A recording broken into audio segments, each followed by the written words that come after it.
I thought it was a fantastic day. We were able to, from what I've been told, we were able to raise a decent amount of money for, the people of Stillwater that are in need, and we were able to also bring in a lot of goods that will help them get back on their feet. And so, first and foremost, that's the most important thing. And then secondly, obviously, to be able to win a postseason basketball game in our first year in the NIT is exciting. And I'm proud of these guys because, sometimes you get into these situations and guys aren't ready to play, and I thought our guys were ready to play all night long. Bryce, sort of went into that start. I think you scored the first 10 points that you guys put up. Just kind of, what were you feeling early? I was just feeling good, man. Just taking what the defense was giving me. They were in a ton of drop coverage, so the big was just kind of sitting in the paint, and I was able just to get to my spot and raise up. And my teammates did a great job of screening for me and finding me in transition, and I was just able to play off of that. It's almost a meme at this point how much we ask you about the end of your career, but just kind of what has the last week been like where it might be over, we're playing again, just kind of what's that been like? I've been trying to soak it in, man, just thinking about all the good times, I had here, just extremely grateful for the opportunity, and, I'm really excited that this team gets to keep playing and see how far we can go. Brandon, you have a double-double tonight on a night you maybe don't shoot your best, but just to make the plays that you did, kind of what went into that? I just I didn't want our season to be over with, so I just went out there and played hard. When we knew coming into this game that they were a good rebounding team, so I took the challenge on. Brandon, what was it like for you to find out y'all were going to get to play this game? When the Big 12 ended, y'all didn't know if y'all were going to get a postseason opportunity. I'm a senior, so this is my last go around. So, any chance you get to play in the postseason or to extend your season, I'm all for it. Bryce, sort of the same question for you, but especially being home, what did it mean? You didn't maybe expect to get another game in this arena. What did that feel like? I felt great, man. Especially with the turnout we had. We had a ton of fans there. Here to support us. Had a late 8:00 game. So we're really grateful for that. And they gave us an extra boost, and we really appreciate it. Especially with everything that's been going on in Stillwater the last couple of days, for them to come out and still come out and show love. It was really appreciated. Nobody's going to ask Bryce about his 5 steals. Oh, That's exactly what I just told Brandon Newman. Where'd that come from? Okay, that's what I like to see right there. Okay. Shoot, that should be the storyline for this day, guys. Bryce Thompson, highest steals he's ever had. That may be a career high for him. Damn right it is. There we go. I don't even know, but I'm just telling you. Hey, Brad. I felt great, man. I felt, I was just in the right spot a couple times, and just playing good defense. That's it. They're trying to. For both of you guys, being seniors, how, I guess, gratifying could it be to go on a run here with this being your last go-around of college basketball? It would be amazing. Not just for us as seniors, but for the whole team. For the coaching staff. Just to keep playing and get some hardware. That's the plan, and we're gonna learn from this game and get ready for the next and try to approach it the best way we can. Yeah, I thought tonight was a good start.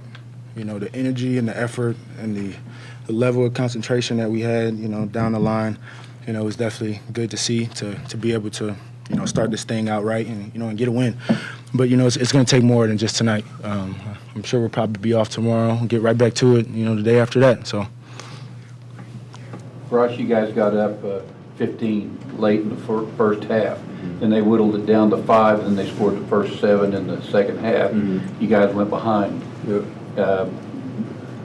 What was your feelings on that? We just had to stay composed. We had been there before, in this past season, and we know that it's a game of runs, and, they're a good team. What I'm saying? We respect them and everything, so they just went on a run, and we just had to buckle down, get some stops, rebound, push the ball, and just play our game. Bryce, Jamiron shot the ball really well for y'all tonight. Have you seen him sort of just mature in his game throughout the season? And as one of the few younger guys, the guys that has eligibility left, what could you see him becoming in the future? Yeah, for sure, man. He's a great player. You know, he puts in a lot of work, and I'm glad he was able to see something go in. I think that's really good for his confidence, and I think going forward you'll see him continue to shoot the ball with that confidence, and we need him. He's a really good defender, good athlete, and just overall good player. So I think he has a a bright future here, and if he keeps working, he can keep going and play. I think just to kind of get this out of the way, I think radio said Chi opted out. I guess just like what does that do? It seemed like he has played a lot of small ball today without him. Just obviously your worry as the coach is when you lose someone like Chi, who is a pretty good rebounder, that you're going to get beat on the backboards. And tonight I thought we did it as a committee. I thought Brandon Newman was fantastic, and I thought all those guys did a good job in just banding together and rebounding the ball. So. We still run a lot of the same actions. You're just putting in different people in different positions. And then similarly, obviously lose a lot of three-point shooting for the night that Jamiron had. Khalil hit a couple. Just how big were those shots for you guys? Yeah, no, I thought Jamiron had some good looks and shot it with confidence, and I thought the same of Khalil. When you play a team like Wichita State that switches a bunch, at times – they're going to lose their man. And if you'll move the ball and you'll continue to move your bodies around the court during half-court set, you're going to usually get good shots. And I thought those guys were fairly patient in that. And I also thought that they did a good job of reading the defense after coming off some of the ball screens. And when they play drop coverage like that, somebody's got to hold at the rim, right? The big guy's going to stop the basketball, and somebody's got to hold at the rim. So you've always kind of got that skip where you've got it to the top and then the one more. And I thought our guys did a good job playing 2-on-1 in the backside.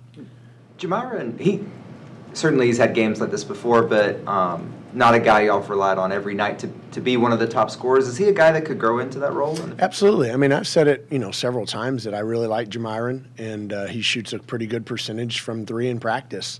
He hasn't shot a great percentage this year from the three, but it's certainly because he's not capable. I think just like any younger player, you've got to continue to find your way and find your opportunities and then take advantage of those opportunities. Sometimes we get anxious and maybe we want to force a couple, and then, man, it just kind of steamrolls on you. Rice had a really good offensive night in the first half, and everyone else kind of picked him up in the second. Defensively, what did you think about his 5 steals? I would have never guessed he had 5 steals, I'm going to be honest with you. But I thought he did a good job. I thought that Harlan Beverly attacked him a couple times, and I subbed him out. And I told him, if you want to play, you better guard somebody. And I thought when he came back in, he was much, much better. But I thought that he did a good job helping when people were driving in the second half, and that's where he got a couple of those steals. Was it game plan to get him going early offensively, or did it just sort of break that way? Yeah, I mean, I ran the first play for him. And a lot of times, let's just be honest, I run it to Bryce. But, yeah, I mean, I wouldn't say that we had a focal point of, hey, we're going to get Bryce going and have him get, 10 of our first 12 or whatever that number was.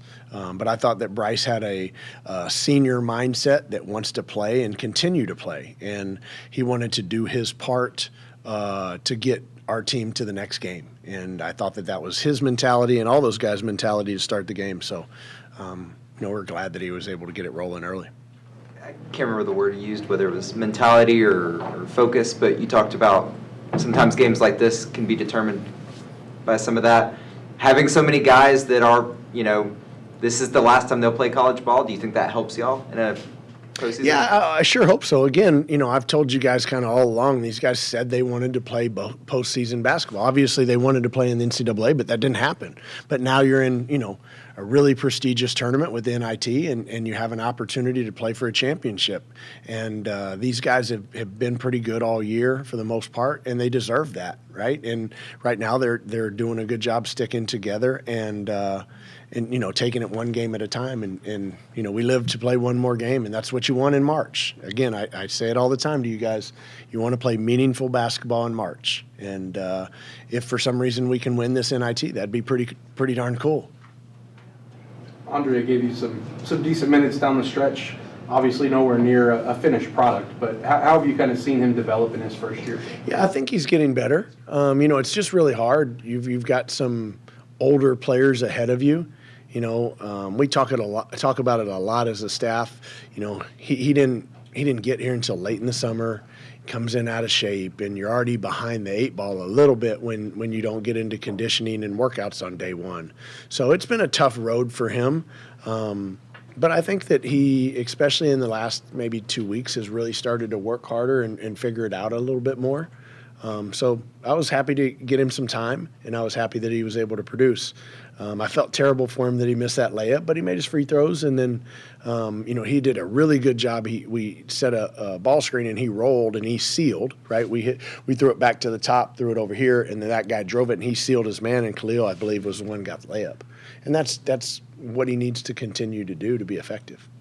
What is Robert sort of battling through? It seems like a guy like that could shut it down anytime. But Yeah, guys, I don't know. I mean, it's something with his hip and his labral something. Like I don't know all the specific terms, but to Robert's credit, man, I mean, he's going to need to have some sort of, whether it's surgery or whether it's an injection of some sort maybe after the season, but he's toughing it out and fighting through it. He had some good rebounds late. I thought he gave us a boost when I put him in later in the game. So, he's doing what good players and good people do. They compete and they fight through fatigue and they fight through injuries. That's what you got to do at this time of year. Postseason basketball's kind of crazy, but most likely going to be ended up going down to Dallas to face SMU. How do you prep a team in postseason? A team that's struggled on the road. Shoot, I don't know that I have an answer for that. If I had that answer, we wouldn't have been so bad on the road in the first place. But there were several games on the road, especially later in conference play, where, if we don't have a 1 or 2 minute stretch where we play poorly and turn it over and take some bad shots and then don't get back in transition D, where we could have won some Big 12 road games, and obviously the TCU game will always haunt us. But I think these guys are in a great place mentally, and you're not going to – it's spring break, so you're not going to go into SMU probably, and it's going to be 10,000 people. So it's not going to be an overwhelming environment. And if we'll play together and stick together, we should be fine no matter where we play. What have you liked most about this group so far this year? Especially with this late run, like it brought an energy out tonight. Like for a team that's under 500, you could tell they actually really wanted to be out there. Yeah, no, that's a really good question, and I probably haven't given that enough thought. But I would tell you that I appreciate them and their character and their resolve, right? I mean, there's a lot of teams across the country that would have just packed it in, right, and just not competed throughout the season. We started off 2-7 in the Big 12, right? There's a lot of teams that just never would have gotten their head back above water. So, I was proud of those guys for continuing to stick with it and fight. And, like I told y'all before, I mean, our month of February was really good. Now, hopefully we can get our month of March to be like that. So.